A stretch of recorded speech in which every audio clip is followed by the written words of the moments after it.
நாம் தேவனை ஆராதிக்கும்படியாக கூறி வந்திருக்கிறோம். இயற்கையின் சூழல் கூட நமக்கு ஒரு மாறுதலாக இருக்கிறது. மிகவும் ஒரு அமைதியான ஒரு சூழலை உண்டாக்கி கொடுக்கத்தக்கதாக நமக்கு இருக்கிறது. சூழல்கள் எப்படி இருந்தாலும் நாம் கூடியிருக்கிறதான நோக்கத்தை நிறைவேற்ற வேண்டியது நம்முடைய ஒவ்வொருவருக்கும் முக்கியமான காரியமானதாக நமக்கு இருக்கிறதுனால நம்முடைய காரியங்கள் நாம் எதற்காக இங்கே கூடுகிறோம் வாரத்தின் முதலாக அவைகளை நாம் சிறப்பாக செய்து அதை நிறைவேற்ற வேண்டும். இது யாருக்காக இதை செய்கிறோம் என்கிறதான ஒரு கேள்வி எப்பொழுதுமே நம்முடைய எண்ணங்களிலே நம்முடைய இருதயங்களிலே தோன்ற வேண்டும். ஒரு காரியம் இந்த பூமியில வாழ்கிற மனிதன் ஒரு செயலை செய்கிறான் என்று சொன்னால் அந்த செயல் எதற்காக செய்கிறான் என்று எல்லாருக்கும் தெரியும். யாருக்காக செய்கிறான் என்று ஒரு கேள்வி நாம் எழுப்பிக் கொண்டே இருக்க வேண்டும். அப்படியாக இந்த நாளிலும் கூட நாம் எடுக்கிற இந்த தொழுகை நாம் எதற்காக யாருக்காக செய்கிறோம் என்கிறதான ஒரு கேள்வி நமக்குள்ளே நாம் எழுப்ப வேண்டியது நமக்கு அவசியமா இருக்கிறது. அப்படி எழுப்பும் பொழுது அதற்கான பதில், அதற்கான விடை நமக்கு தெரியும். இது நம்மை படைத்த, இந்த உலகத்தை படைத்த பிதாவாகிய தேவனுக்கு ஏறெடுக்கிறதான இந்த தொழுகையாக இருக்கிறது. ஆகவே அவருக்கு ஏறெடுக்கிற இந்த தொழுகையை நாம் எப்படி பக்தியோடு பயத்தோடு இதை நாம் ஏறெடுக்க வேண்டும் என்பதை நாம் புரிந்து கொள்ள வேண்டும். இதனாலும் கூட இந்த தேவ செய்தியில கண்டிப்பாக உலக மனிதர்களை போல கொடுக்கப்பட்ட நேரத்திலே அதிக வார்த்தைகளை கொண்டு மனிதர்களுடைய அனுபவங்களை பேசுவதற்கான காரியமும் இந்த இடமும் அல்ல. முழுக்க முழுக்க பேசப்பட போவது தேவனுடைய வார்த்தைகளை கொண்டு. இந்த தேவனுடைய வார்த்தைகள் ஒருவேளை உங்களுக்கு மறைக்கப்பட்டதாக இருக்கிறது. அநேகர் நாம் வாழ்ந்து கொண்டிருக்கிற காலகட்டத்துல நாமகரண கூட்டத்தார் கிறிஸ்துவின் சபை அல்லாத மக்களும் தொழுது கொண்டு வருகிறார்கள். அவர்கள் இந்த சுவிசேஷத்தை எப்படி பிரசங்கிக்கிறார்கள் என்றால் இவைகள் மறைக்கப்பட்ட சுவிசேஷமாக, மறைக்கப்பட்ட கல்வியாக இதை போதிக்கிறார்கள். இது இன்றளவு இந்த உலகத்தில மறைக்கப்படவில்லை, எல்லாருக்கும் வெளிப்படையாக கொடுக்கப்படுகிறது இந்த பரிசுத்த வேதாகமம். இந்த பரிசுத்த வேதாகமத்திலிருந்துதான் தேவனுடைய வார்த்தைகளை நாம் சொல்லுகிறோம். அது நிமித்தமாகவே நம் அறிவுரைகளை, உபதேசங்களை நாம் கேட்டு நம்முடைய வாழ்க்கைக்கு அதை பிரயோஜனப்படுத்துகிறோம். சரி, இந்த நாளும் கூட கேட்க போகிறதான, பேசப்பட போகிறதான காரியம், தலைப்பு என்னன்னா, ஏற்கனவே நாம் பேசியது, நாம் கேட்டது, நமக்கு தெரிந்தது. இந்த காரியமானது தேவனுடைய தொழுகையில ஒரு பங்காக இருக்கிறது. அது என்ன போது அது கொடுத்தல். இந்த கொடுக்கிற காரியத்தை குறித்து தான் நாம கூட பார்க்க போகிறோம். நாம் ஏற்கனவே இந்த கொடுக்கிற காரியத்தை நாம் கேட்டிருக்கிறோம். அதன் தொடர்ச்சியாக நாம் திரும்பவும் ஒரு முறை இதை ஞாபகப்படுத்தும்படியாக அந்த வேத வசனங்களை நினைத்து நாம் செய்வோங்க, படித்து கடந்து செல்வோம். சரி, இந்த கொடுப்பது என்பது ஆங்கிலத்துல சொல்லும் பொழுது இதை சொல்றாங்க கிவிங், கொடுப்பதுன்னு தெரியும். சரி, இது இன்னும் காணிக்கை என்று பொருள்படும்படியாக வார்த்தை உள்ளது. அது ஆங்கிலத்துல சொல்லும் பொழுது ஆஃபரிங் சொல்லி சொல்றாங்க. இன்னும் இதை பலி என்று சொல்லுகிறாரு, ஆங்கிலத்துல சாக்ரிஃபைஸ் சொல்றாங்க. அப்ப இதெல்லாம் எப்படி சொன்னாலும் அதனுடைய பொருள் என்னன்னா அது தேவனுக்கு என்று கொடுப்பது, அதுதான். அப்ப தேவனுக்கு என்று நாம் கொடுக்கிற காரியத்தை தான் இந்த நாள்ல பார்க்க போறோம். அது நம்முடைய வாழ்க்கையில தேவன் நமக்கு கொடுத்த சட்டத்திட்டங்களில நாம் செய்ய வேண்டிய கடமையாக இருக்கிறது. இப்ப யாரையாவது கூப்பிட்டு வாரத்தின் முதல் நாள்ல சபைக்கு போறோம். இப்ப சபைக்கு போகும்போது என்ன செய்வோங்க? பிள்ளைகளுக்கே நம்ம கொடுத்து அனுப்புறோம். என்ன கொடுத்து அனுப்புறோம்? காணிக்க போடணும்னு சொல்லிட்டு, இல்லைங்களா? அப்ப அது நம்ம உணர்வு நமக்கு எப்படி வந்தது, அந்த தெளிவுன்னு சொன்னா அது நமக்கு போதிக்கப்பட்டிருக்கிறோம். இதை தேவனுக்கென்று நாம் கொடுக்க வேண்டியது நம்முடைய கடமை, இது சட்டம். அப்போ இந்த காணிக்கையை நம்ம எப்படி கொடுக்கிறோம் அப்படின்ற ஒரு காரியத்தை பார்ப்பதற்கு முன்னாடி, இந்த கொடுக்கிற காரியத்தை பார்க்கிறதுக்கு முன்னாடி ஒரு 4 வசனங்களை படித்தால் இது யாருடையது என்று தெரிந்து அது நிமித்தமாக படுத்தா இன்னும் கொஞ்சம் நமக்கு அது பிரயோஜனமா இருக்கும்னு அடியே நினைக்கிறேன். பழைய ஏற்பாட்டில சங்கீத புஸ்தகத்துல 24வது சங்கீதம் முதல் வசனத்தை வாசிக்கும் பொழுது நம்ம எப்படியா வாசிக்கிறோம்? சங்கீத புஸ்தகத்துல 24வது சங்கீதம் வசனம் 1. பூமியும் அது நிறைவும் உலகமும் அதில் உள்ள குடிகளும் கர்த்தருடையது. சரி, ஆகாய் புஸ்தகத்துல பழைய ஏற்பாட்டில் ஆகாய் புஸ்தகம் அதிகாரம் 2 வசனம் 8 நாம் வாசிக்கலாம்.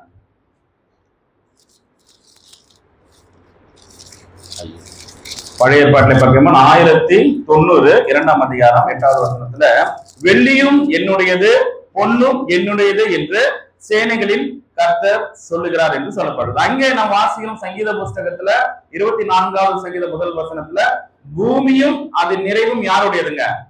அது கர்த்தருடையது, அது தேவனுடையது. இங்க வாசிக்கிறோம் வெள்ளியும் பொன்னும் யாருடையதுதான், அதுவும் கர்த்தருடையது என்று வாசிக்கிறோம். பழைய ஏற்பாட்டில ஏசாயா புஸ்தகத்துல 66வது அதிகாரம் வசனம் 1-2 வாசிக்கும் பொழுது அப்படியே வாசிக்கிறோம். ஏசாயா புஸ்தகத்துல 66வது அதிகாரம் வசனம் 1-2. கர்த்தர் சொல்லுகிறது என்னவென்றால், வானம் எனக்கு சிங்காசனம், பூமி எனக்கு பாதபடி, நீங்கள் எனக்கு கட்டும் ஆலயம் எப்படிப்பட்டது, நான் தங்கியிருக்கும் ஸ்தலம் எப்படிப்பட்டது, என்னுடைய கரம் இவைகள் எல்லாம் சிருஷ்டித்ததினால் இவைகள் எல்லாம் உண்டாயின என்று கர்த்தர் சொல்கிறார். ஆனாலும் சிறுமைப்பட்டு ஆவியில் நொறுக்குண்டு என் வசனத்துக்கு நடுங்குகிறவனையே நோக்கி பார்ப்பேன். இங்க 2வது வசனத்தை கவனிக்கும் பொழுது, இவை என்னுடைய கரம் இவைகளை எல்லாம் சிருஷ்டித்ததினால் இவைகள் எல்லாம் உண்டாயின என்று கர்த்தர் சொல்கிறார். அப்ப இந்த உலகத்தை உண்டாக்கினது யாருங்க?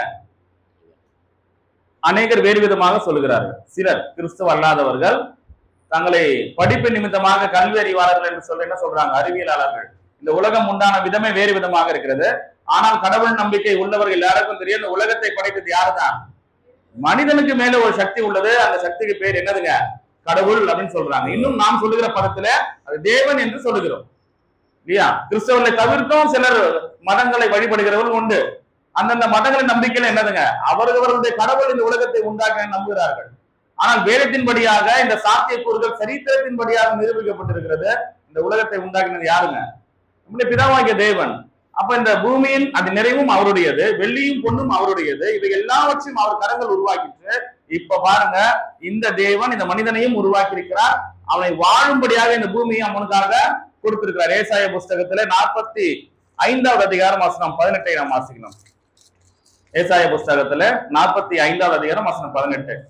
வானங்களை சிருஷ்டித்து பூமியையும் வெறுமையா இருக்க சிருஷ்டியாமல் அதை குடியிருப்புக்காக செய்து படைத்து, அப்ப பூமியை போதும் சகோதரர். அப்போ இந்த வானங்களை சிருஷ்டித்தவர் பூமியை வெறுமையா இருக்க சிருஷ்டியாமல் அதை எதற்காக சிருஷ்டித்தாருங்க? அதை குடியிருப்புக்காக சிருஷ்டித்தார். அந்த குடியிருப்பு யாருக்காகனா மனிதன் குடியிருக்கும்படியாக அந்த பூமியை சிருஷ்டித்திருக்கிறார். அப்ப இதெல்லாம் உருவாக்கினது தேவன், மனிதனை உருவாக்கினது தேவன், மனிதன் வாழும்படியாக இந்த பூமியை கொடுத்திருக்கிறது பிதாவாகிய தேவன். இப்போ அவருக்காக அவரிடத்திலிருந்து பெற்றுக்கொண்ட நன்மைகளை மனிதன் என்ன பண்றாங்க? நமக்கு ஜீவனை கொடுத்தது அவர் தான், வேலை கொடுத்தது அவர் தான், வருமானங்களை கொடுப்பது அவர் தான், ஆபத்திலிருந்து காப்பாற்றுவது அவர் தான். எல்லாவற்றையும் செய்யறோம். ஒரு சகோதரர் ஜெபிக்கும் பொழுது எப்படியா ஜெபிப்பார், நம்ம கூட கேள்விப்பட்டிருக்கோம். நீர் எங்களுக்கு தந்த இந்த வாழ்க்கை, நீர் எங்களுக்கு தந்த இந்த வருமானம், அதிலிருந்து நாங்கள் என்ன பண்ணிருக்கோம்? கொஞ்சமாய் உமக்கு கொடுத்திருக்கிறோம் இல்லையா? இப்படி ஜெபங்கள் பண்ணுவாங்க. அப்போ இதை உணர்ந்திருக்கிறோம், இதை கொடுத்தது தேவன் என்று நமக்கு நன்றாக தெரியும். அப்பேற்பட்ட தேவனுக்கு என்று நம்ம என்ன செய்யறோங்க? காணிக்கையே இப்ப நம்ம கொடுக்கிறோம். அது எப்படி கொடுக்கிறோம்னா, தேவன் நமக்கு கொடுத்த வாழ்க்கையின் நன்மையில இருந்து எடுத்து தேவனுக்கு கொடுக்கிறோம். அப்ப இதை எப்படி நம்ம மேட்ச் பண்ண முடியும்? தேவன் நமக்கு எவ்வளவு கொடுத்தாரு, நாம தேவனுக்கு எவ்வளவு கொடுக்கிறோம் இல்லையா? சில பேர் பார்க்கலாம், வாழ்க்கை முறையில என்ன பண்ணுவாங்க, நிறைய திருமணங்களுக்கு குடும்பத்தோட போவோம். அப்போ என்ன பண்ணுவாங்க, சில சகோதரருக்கு ஞாபகம் இருக்கும், சில சகோதரர் என்ன வரும், நல்லா ஞாபகம் வரும். இவங்க குடும்பத்துக்கு போதுமா? அப்புறம் என்ன பண்ணுவாங்க, கொஞ்சம் சரித்திரத்தை திருப்பி பார்ப்பாங்க. என்ன சரித்திரம்? நம்முடைய திருமண வாழ்க்கையில, நம்முடைய நிகழ்வுகளில இந்த குடும்பத்தார் எவ்வளவு நமக்கு செஞ்சிருக்காங்க, அதுக்கு என்ன பண்ணலாம், நம்ம திரும்ப செய்யலாம். மனுஷனுடைய மனநிலை அதுதானே, நமக்கு எவ்வளவு செஞ்சிருக்காங்களோ அதை திரும்ப செய்யலாம் முடிந்த அளவுக்கு யோசிப்பாங்க. அவருடைய பழக்க வழக்க நெருக்கங்களை கொண்டு அந்த அளவீடுகள் மாறுது. அப்போ தேவனுக்கு எப்படி ஒரு மனிதன் நிர்ணயிக்க முடியும்? கொடுக்கிற காரியத்துல எல்லாமே கொடுத்தது தேவன்.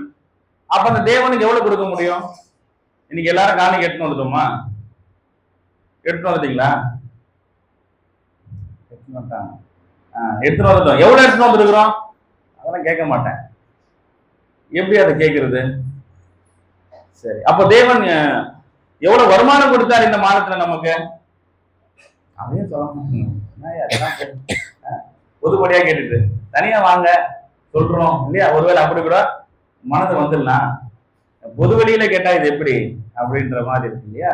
அப்ப யோசிச்சு பாருங்க, இந்த மாதத்துல நம்ம உயிர் வாழ்றது பெரிய விஷயம். அநேகர் ஆபத்துகள் நிறைய சிக்கிறாங்க, தேவன் அதுல இருந்து காப்பாற்றுகிறார், வருமானத்தை கொடுத்திருக்கிறார். இப்போ தேவனுக்குன்னு கொண்டு வந்திருக்கிறோம். அப்ப தேவன் கொடுத்த அளவீடுல நம்ம அவருக்கு கொடுக்குறோம்? ஆனா இல்ல, நம்முடைய வாழ்க்கைக்கு போக நாம் தேவனுக்கு என்று கொடுக்குறோம் இல்லையா? ஆனால் தேவன் இதை எப்படி பார்க்கிறார்? நான் தான் உனக்கு கொடுக்குறேன், அதை நீ எனக்கு திருப்பி கொடுக்கும் பொழுது எப்படி கொடுக்கணும், எந்த அளவுல கொடுக்கணும்? தேவன் அந்த அளவை கொடுப்பதில்லை, அப்படி பார்ப்பதில்ல. அவர் எப்படி பார்க்கிறார் என்று சொன்னால், நம்முடைய மனதார நாம் எப்படி தேவனுக்கு கொடுக்கணும் தான் பார்க்கணும். கொலோசியர்ல 3ஆம் அதிகாரம் 24 வாசிக்கும் பொழுது நம்முடைய சொல்லும், நீங்கள் எதை செய்தாலும் எப்படி செய்யணும் வேதம் சொல்லுதுங்க. நீங்கள் மனப்பூர்வமாய் அதை செய்யுங்கள் சொல்றது. அப்ப நமக்கு எதை செய்யறோம்? தேவனை தொழுது கொள்றோம், மனப்பூர்வமா தொழுது கொள்ளணும். தேவனை துதித்து பாடுறோம், எப்படி பாடணுங்க? மனப்பூர்வமா பாடுவோமா? மனதார பாடுவோமா? பாடுறோம். பாடுற சகோதரர் தலையாட்டுறாரு. மற்ற சகோதரர் நானும் பார்த்தேன் ஒரு சில பேரை. என்ன பண்றது இல்ல, வாய் திறக்கவே இல்லை. எதற்காக சொல்லுகிறோம் என்று சொன்னால், மனதார நாம் தேவனை நினைத்தோம்னா கண்டிப்பாக பாடி இருக்கும். அப்போ இங்க தேவனுடைய வார்த்தை பிரசங்கிக்கப்படுகிறது என்று உற்சாகமாக கேட்டோம்னா எல்லா வார்த்தையும் கேட்போம், இல்ல கவனிக்க மாட்டோம் இல்லையா? அப்ப கொடுக்கிற காரியத்துல நம்ம எப்படி கொடுப்போங்க? காணிக்கை அது ஒரு கடமையாக நாம் செய்கிறோமா அல்லது மனதார செய்கிறோமா? தேவன் எனக்கு கொடுத்தார், நான் அவருக்காக கொடுக்கிறேன் என்கிற சந்தோஷம் மக்களுக்கு, விசுவாசிகளுக்கு இருக்க வேண்டியது அவசியமாக இருக்கிறது. பிரியமானவர்களே, வேத வசனங்களை கவனிக்கும் பொழுது நிறைய வேத வசனங்கள் கொடுக்கறத பற்றி இருக்கு. நம்ம ஒரு சில வசனம் தான் பார்க்க போறோம். அது பார்க்கிறதுக்கான நோக்கம் என்ன என்று சொன்னால், நாம் கொடுக்கும் பொழுது எப்படியாக தேவனுக்கு கொடுக்கிறோம் என்கிறதை, அந்த நோக்கத்தை நாம் புரிந்து கொள்ள வேண்டும். புதிய ஏற்பாட்டில லூக்கா எழுதின சுவிசேஷ புஸ்தகம் 6ஆம் அதிகாரம் வசனம் 38 ஏற்கனவே வாசிச்சிருக்கோம், திரும்பவும் வாசிக்கலாம். லூக்கா 6வது அதிகாரம் வசனம் 38. கொடுங்கள், அப்போது உங்களுக்கும் கொடுக்கப்படும், அமுக்கி குலுங்கி சரிந்து விழும்படி நன்றாய் அளந்து உங்கள் மடியிலே போடுவார்கள். நீங்கள் எந்த அளவினால் அளக்கிறீர்களோ அந்த அளவினால் உங்களுக்கும் அளக்கப்படும் என்றார். இங்க சொன்னது ஆண்டவராகிய இயேசு கிறிஸ்துவுடைய போதனைகளை நாம் என்ன பண்ணாங்க புதிய ஏற்பாட்டில நாம் பார்க்கலாம். இங்கே புதிய ஏற்பாட்டிலே கிறிஸ்தவர்கள் கொடுக்கிறவர்களா இருக்க வேண்டும் என்று இயேசுவானவர் விரும்புகிறார். ஒரு கிறிஸ்தவனா இருந்தால் அவன் என்ன செய்யணுங்க? கொடுக்க வேண்டும் என்று இயேசுவானவர் விரும்புகிறார். கிறிஸ்தவர்கள் தாங்கள் கொடுப்பதை விட அதிகம் பெறுகிறார்கள் என்று இயேசுவானவருடைய வாக்கு தத்தமாகவே இருக்கிறது. இங்க வாசிக்கிறோம், கொடுங்கள் அப்பொழுது என்ன பண்ணப்படும்? உங்களுக்கும் கொடுக்கப்படும். அப்ப கொடுத்தவங்களுக்கு என்ன பண்ணப்படும்? கண்டிப்பா உங்களுக்கு கொடுக்கப்படும் என்று சொல்லப்பட்டிருக்கிறது. அமுக்கி குலுக்கி சரிந்து விழும்படி நன்றாய் அளந்து உங்கள் மடியில போடுவார்கள். நீங்கள் எந்த அளவினால் அளக்கிறீர்களோ அந்த அளவினால் உங்களுக்கு அளக்கப்படும் என்றார். அப்ப கொடுக்கும் பொழுது அது எப்படி பெற்றுக்கொள்கிறோம்னா, இயேசுவானவர் சொல்ற கிறிஸ்தவர்களை பொறுத்த மட்டில கொடுத்தால் கண்டிப்பாக நாம என்ன பண்றோம்? அதை திரும்ப பெற்றுக்கொள்கிறோம் என்று வேத வசனம் நமக்கு சொல்லுகிறது. மேலும் இப்படியாக கொடுக்கிறவர்கள் என்ன செய்யறாங்க? கொடுக்கறதுனால பரலோகத்துல பொக்கிஷத்தை சேர்த்து வைக்கிறத நம்ம காண்கிறோம். புதிய ஏற்பாட்டுல மத்திய சுவிசேஷ புஸ்தகத்துல 6வது அதிகாரம் வசனம் 19 இருந்து 21 வரை நாம் வாசிக்கும் பொழுது, நாம் பரலோகத்துல பொக்கிஷத்தை சேர்த்து வைக்கிறவர்களாக இருக்கிறோம் என்று இந்த வசனம் நமக்கு சொல்லுது. சரி, நம்ம இந்த பூமியில என்ன பண்றது இல்ல, பொக்கிஷம் சேர்த்து வைக்கிறது இல்லை இல்லையா? நம்ம அன்னதின வாழ்க்கை நாம் வாழ்கிறோம், சம்பாதிக்கிறோம், அதுக்கே சரியா போயிடுது. பொக்கிஷம் இது எப்படி சேர்த்து வைக்க முடியும்னா, இந்த பொக்கிஷம் பரலோகத்திலே சேர்த்து வைக்கப்படுகிறதாக இருக்குது. இது நமக்கு அழியாமல் நமக்கு நன்மையை தருகிறதாக இருக்குது. வாசிக்கும் அப்போஸ் நடவடிக்கைகள்ல புதிய ஏற்பாட்டில அப்போஸ் நடவடிக்கைகள் 20வது அதிகாரம் வசனம் 35 வாசிக்கும் பொழுது, இப்படி பிரயாசப்பட்டு பல நேரத்தை தாங்கவும் வாங்குகிறதை பார்க்கிலும் கொடுக்கிறதே பாக்கியம் என்று கர்த்தராகிய இயேசு சொன்ன வார்த்தைகளை நினைவுக்கும் வேண்டும் என்று எல்லா விதத்திலேயும் உங்களுக்கு காண்பித்தேன் என்றார். கர்த்தராகிய இயேசு சொன்ன வார்த்தை நினைக்க வேண்டும். என்ன சொல்லியிருக்கிறார் அப்படின்னு சொன்னார், இப்படி பிரயாசப்பட்டு பலவினரை தாங்குறதுனால வாங்குகிறதை பார்க்கலும் கொடுக்கிறது தான் பாக்கியம். பாக்கியவான் என்று சொன்னால் ஆசீர்வதிக்கப்பட்டவர்கள் என்று அர்த்தம். அப்ப நாம எல்லாம் ஆசீர்வாதத்தை பெற்றுக்கொள்ள வந்திருக்கிறோம். அப்ப இந்த ஆசீர்வாதம் எதனால கிடைக்கிறது என்று சொன்னால், அது பெற்றுக்கொள்வதனால அல்ல, கொடுக்கிறதுனால நமக்கு ஆசீர்வாதம் கிடைக்கிறது என்று வேதாகம் நமக்கு சொல்லுகிறது. மார்க் எழுதின சுவிசேஷ புஸ்தகத்துல 10வது அதிகாரம் வசனம் 29 மற்றும் 30 நாம் வாசிக்கலாம். மார்க் எழுதின சுவிசேஷ புஸ்தகம் 10வது அதிகாரம் வசனம் 29 மற்றும் 30. அதற்கு இயேசு பிரதியுத்தரமாக, என்னி நிமித்தமாகவும் சுவிசேஷத்தின் நிமித்தமாகவும் வீட்டையாவது சகோதரரையாவது சகோதரிகளையாவது தகப்பனையாவது தாயையாவது மனைவியாவது பிள்ளைகளையாவது நிலங்களையாவது விட்டவன் எவனும் இப்போது இம்மையிலே துன்பங்களோடு கூட 100 தடையாக வீடுகளையும் சகோதரரையும் சகோதரிகளையும் தாய்களையும் பிள்ளைகளையும் நிலங்களையும் மறுமையிலே நித்திய ஜீவனையும் அடைவான் என்று மெய்யாகவே உங்களுக்கு சொல்லுகிறேன். ஆண்டவராகிய இயேசு கிறிஸ்து சொல்லுகிறார் இங்கே 29ல, என் நிமித்தமாகவும், அப்போ கிறிஸ்துவின் நிமித்தமாகவும் சுவிசேஷத்தின் நிமித்தமாகவும். அப்போ இங்க யாரெல்லாம் கிறிஸ்துவ நிமித்தமாக அந்த சுவிசேஷத்தின் நிமித்தமாக எதையெல்லாம் அந்த பூமியில இழக்கிறோமோ அதையெல்லாம் பெற்றுக்கொள்கிறோம் இந்த இன்மையில பூமியில. அது மாத்திரமல்லாமல் மறுமையில எதை பெற்றுக்கொள்கிறோங்க? நித்திய ஜீவனை பெற்றுக்கொள்கிறோம். நம்ம வந்திருக்கிற எதற்காக இங்க கொடுக்கிறோம்? எப்படியாவது உயிர் உள்ளவரை, இந்த உலகம் அழிகிற வரை தேவனை தொழுது கொள்ளணும். இந்த உயிர் போகும் பொழுது மறுமையில ஆண்டவராக இயேசு கிறிஸ்துவனுடைய வருகையில நியாய தீர்ப்புக்கு பிற்பாடாக என்ன கிடைக்கும்? எங்க போக போறோம்? எல்லாரும் பரலோகத்துக்கு போக போறோம். அந்த நம்பிக்கை எல்லா இடத்துல இருக்குல்ல, அதற்காக தான் ஓடுகிறோம், அதுக்குதான் பிரயாசப்படுறோம், அதுக்குதான் நம்ம விசுவாசத்தை நிலைநிறுத்துறோம். ஆனால் அநேகருக்கு இதுல தொய்வு உண்டாகுது. பிரியமானவர்களே, இதை நாம் இழந்துறோம். இன்னைக்கு கூட சபைக்கு வரும் பொழுது கூட எதையெல்லாம் இழந்திருக்கிறோம்? நேரம் இல்ல, தூங்குறது லேட்டா தூங்கலாம். என்ன எதிர்பார்ப்பாங்க? படுக்கிற எல்லாரும் சிறு பிள்ளைகள் இருந்து எதிர்பார்க்கறாங்க, பெரியவங்க வரையும். இன்னைக்கு காலையில இன்னைக்கு கிளைமேட் வேற எப்படி இருக்குங்க, உடனே எழுந்துக்கிற மாதிரியே கிடையாது. அப்ப எதை முதல்ல இழக்கிறோம்? தூக்கத்தை இழக்கிறோம். இன்னைக்கு நமக்கு விடுமுறையாச்சு, உடம்பு உழைத்து உழைத்து களைப்பா இருக்குது, கொஞ்ச நேரம் என்ன பண்றேன் நானு, என்னுடைய சரீரத்தை ஓய்வெடுத்துக் கொள்வதற்காக ஒரு தூங்குவதற்கு கூட என்ன பண்றேன்? நேரம் இல்ல. எதுக்கு ஓடுறோம்? சபைக்கு போகணுமே, தேவனை தொழுது கொள்ளணுமே, கிறிஸ்துவின் நாமத்தினால இதை செய்யணுமே, இல்லையா? போறோம், நேரத்தோட வருகிறோம். அப்ப எதற்கு இதை இழக்கிறோம்? நம்முடைய வாழ்க்கையில இன்பங்களை இழக்கிறோம். சரி, இது சபை தவிர்த்து இன்னைக்கு அநேகர் சிறு பிள்ளைகள் பார்த்தோம்னா என்ன பண்றாங்க? உலகத்துல இருக்கிற சிறு பிள்ளைகளை இன்னைக்கு காலையில ஞாயிற்றுக்கிழமை எழுந்து எங்க போவாங்க? கிரவுண்டுக்கு போவாங்க. ஆனா நம்ம பிள்ளைங்க என்ன பண்றோம்? அடிச்சு அறிவுறுத்தி கையை பிடிச்சு எங்க கூட்டு உட்கார வச்சிருக்கோம்? சபைக்கு உட்கார வச்சிருக்கோம். அப்ப சிறு பிள்ளைகளுக்கு நிறைய ரெஸ்பான்சிபிலிட்டி வந்துருச்சு. அவங்க ஃப்ரெண்ட்ஸோட சண்டேல போய் விளையாடணும், டைம் ஸ்பெண்ட் பண்ணணும் இன்னைக்கு. அப்ப பெரியவங்க வேலைக்கு போறவங்க இன்றைய ஒரு நாள் தான் லீவ், என்ன பண்ணலாம்? நம்ம வேலையில இருக்கிற எல்லாருமே சேர்ந்து எங்கேயாவது போலாம், நம்மை நாம இன்பப்படுத்திக் கொள்ளலாம், சந்தோஷப்படுத்திக் கொள்ளலாம், கொஞ்சம் ஃப்ரீ ஆகலாம், இன்னைக்கு உலகம் சொல்லுது. ஆனால் கிறிஸ்தவர்கள் என்ன செய்யறாங்க? அந்த அநித்தியமான பாவ சந்தோஷங்களை எழுக்கிறோம். யாருக்காக எழுக்கிறோம்? கிறிஸ்துவுக்காக எழுக்கிறோமா இல்லையா? தேவனுக்காக எடுக்கிறோமா இல்லையா? நம்மளால முடியாதா? ஒரு சினிமாவுக்கு போக முடியாதா? ஃப்ரெண்ட்ஸும் கூட சுத்த முடியாதா? நமக்கு இல்லாத ஃப்ரெண்ட்ஸ் உலகத்துல நாம் போய் சேர்ந்தோம்னா சேருவாங்க. ஆனால் நாம் அப்படியாக நடக்கிறோம்னா கிடையாது. சரி, இது வாலிப வயது இப்படித்தானே பேசுறோம். வயசானவங்களுக்கு என்ன இருக்கு? அவங்க என்ன பண்ணலாம்? நேரா சர்ச்சுங்கன்னா வயசானவங்க தான் இன்னைக்கு வேலையே. நான் வேலைக்கு போகாத நேரத்துல என் வீட்டு பக்கத்துல பார்த்திருக்கேன், வயசானவங்க தான் இருக்கிறாங்க.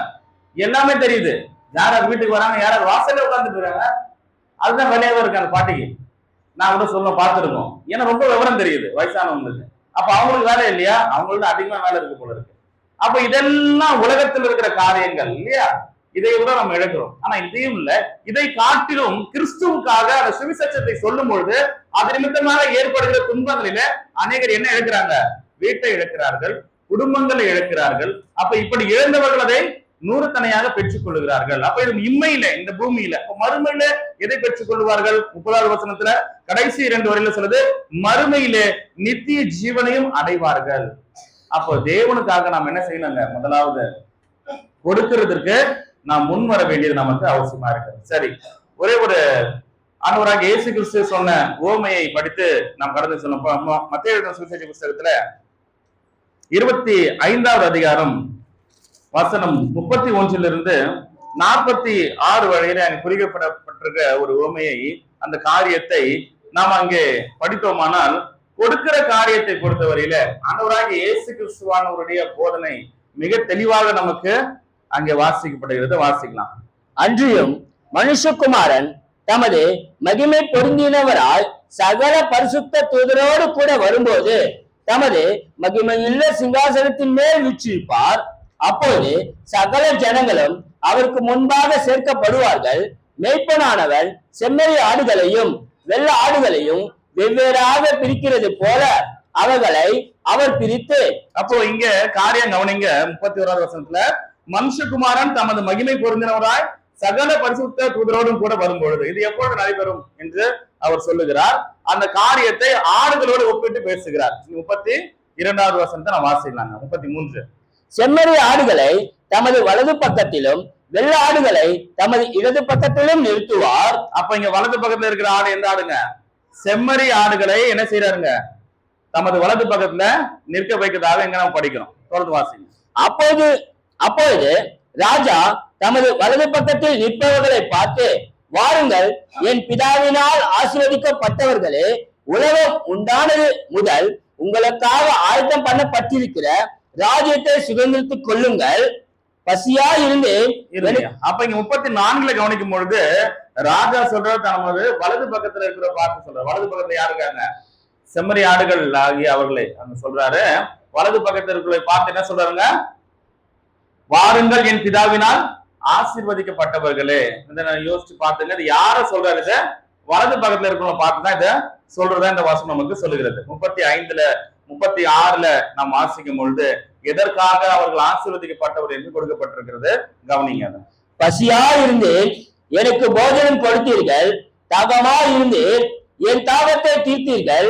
அந்நியனா இருந்தேன், என்னை சேர்த்துக் கொண்டீர்கள். வஸ்திரம் இல்லாதிருந்தேன், எனக்கு வஸ்திரம் கொடுத்தீர்கள். வியாதியா இருந்தேன், என்னை விசாரிக்க வந்தீர்கள்.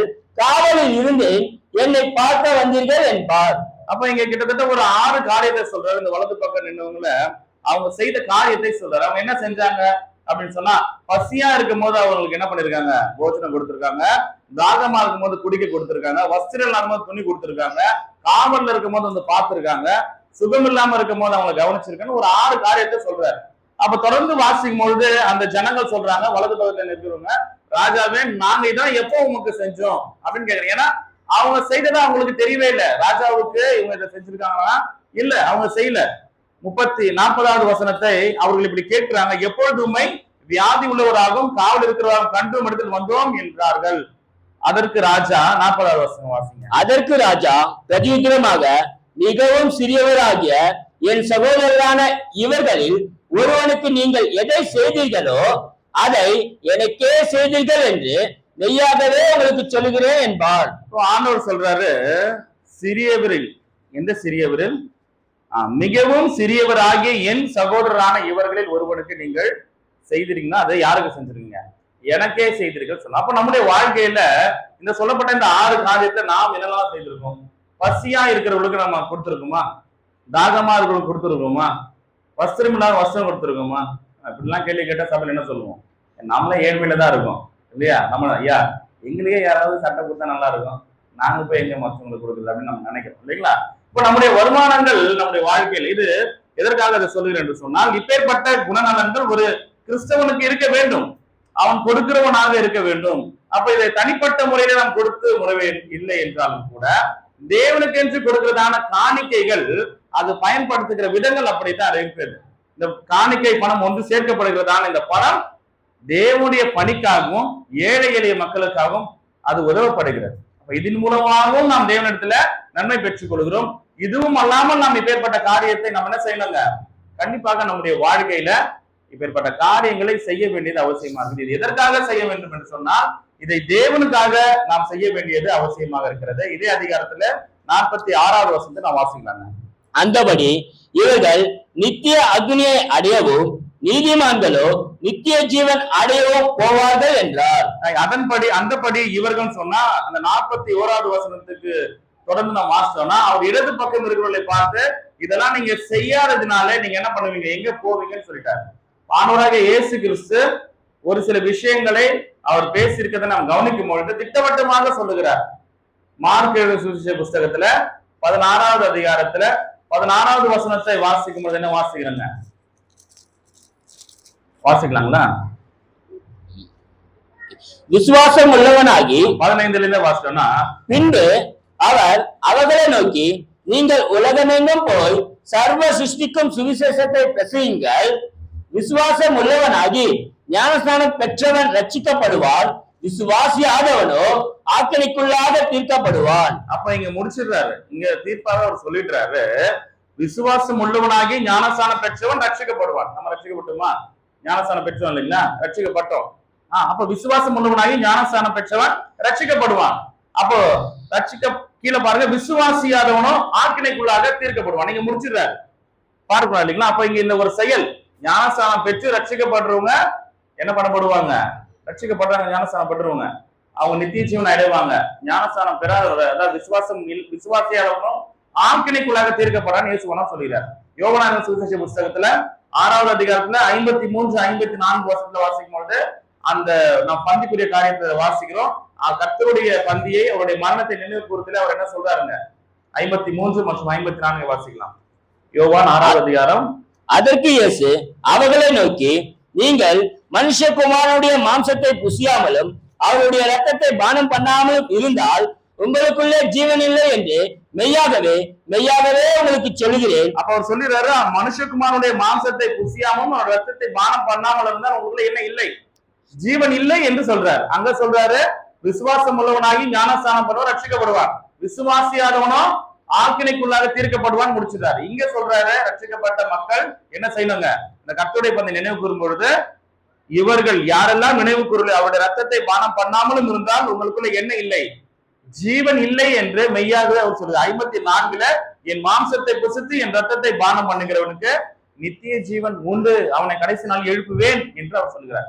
இதே பாணியில ஞானஸ்தானத்தை குறித்து இயேசு சொன்னதும், இங்கே கர்த்தருடைய பந்தி அவருடைய மரணத்தை நினைவு கூறுவதை சொல்றதும், இங்க காணிக்கை கொடுக்கிற விஷயத்துல இங்க சொல்றாரு. மத்தேயு 25:46 நான் வாசிச்சோம் இல்லைங்களா? ஏன்னா வாசிச்சோம் மத்தேயு 25ஆம் அதிகாரம் வசனம் 46 அந்தபடி இவர்கள் நித்திய ஆக்கினை அடையவும். யாருன்னா இந்த இடது புறத்தில் இருக்கிறவங்க, கொடுக்காதவர்கள் என்ன செய்யப்படுவாங்க? ஆக்கினை தான் அடைவாங்க. அப்ப கொடுத்தவர்கள் வலது புறத்தில் இருக்கிறவர்கள் நீதிமான்கள், நீதிமான்களோ நித்திய ஜீவனை அடையவும் போவார்கள் என்றார். அப்போ கொடுக்கிற விஷயத்துல நாம் செய்தால் கண்டிப்பா எதை அடைவோங்க? நித்திய ஜீவனை அடைவோம். அப்ப கொடுக்கிற காரியம் நாம் காணிக்கையாக தேவனுக்கு கொடுக்கிறோம். எதை கொடுக்கிறோம்? நம்முடைய உழைப்பிலிருந்து, நம்முடைய வருமானங்களிலிருந்து ஒரு பகுதியை நம்ம என்ன செய்யறோங்க? தேவனுக்கு எடுத்து கொடுக்கிறோம். அது தேவனுடைய சட்டத்தின்படியாக கொடுக்கிறோம். தேவனுடைய சட்டத்தின்படியாக, வசனத்தின்படியாக அது செலவழிக்கப்படுகிறது. இது மாத்திரமல்லாமல் ஒரு கிறிஸ்தவன் காணிக்கையும் தான தர்மம் செய்யவும் உதவி செய்யவும் முக்கியமான தேவையாக இருக்கிறது வேத வசனம் நமக்கு அறிவுறுக்கிறது. அதுக்காக தான் இந்த கொடுக்கிறத பற்றி அதிகமாக மக்களிடத்துல பேசப்படுகிறது, விசுவாசிகள் இடத்துல. சரி, இப்ப நாம ஏற்கனவே கொடுத்து கொண்டுதானே இருக்கிறோம், நம்ம கிட்ட எதுக்கு பேசணும்னு சொன்னா, அந்த கொடுக்கறதுல நாம் எப்படி வளர்ச்சி அடைந்திருக்கிறோம் என்றதை நம்ம நினைத்து பார்க்கணும். இந்த வளர்ச்சிக்கு நாம் யாரை நாம் நோக்கி பார்க்க வேண்டும் சொன்னால், இயேசுவானவர் இவ்வளவு நேரம் சொன்னதை நம்ம கவனித்தோம். இதே அப்போஸ்தலர்கள் முதல் நூற்றாண்டு சபையார் கிறிஸ்தவர்கள் எப்படியாக இவைகளில நமக்கு மாதிரியாக இருக்கிறார்கள் என்று பார்க்க முடியும். சரி, இயேசுவானுடைய போதனைகளையும் அப்போஸ்தலருடைய உபதேசங்களும் நாம் பார்க்கும் பொழுது ஒரு கொடுக்கிற விஷயத்துல ஒரு கிறிஸ்தவன் எப்படி வளர வேண்டும் என்று நமக்கு அதிகமாக அறிவுறுத்துகிறார்கள். சரி, முதல் நூற்றாண்டு காலத்துல சபைகளில் இருந்த குறைவுகளை நிறைவாக்கும்படியாக நிருபங்கள் எழுதப்பட்டது. அந்த நிருபத்தில குறிப்பாக காணிக்கை குறித்து நேரடியாக நீங்கள் கொடுக்க வேண்டும் என்கிற வசனம் நேரடியாக இல்லை.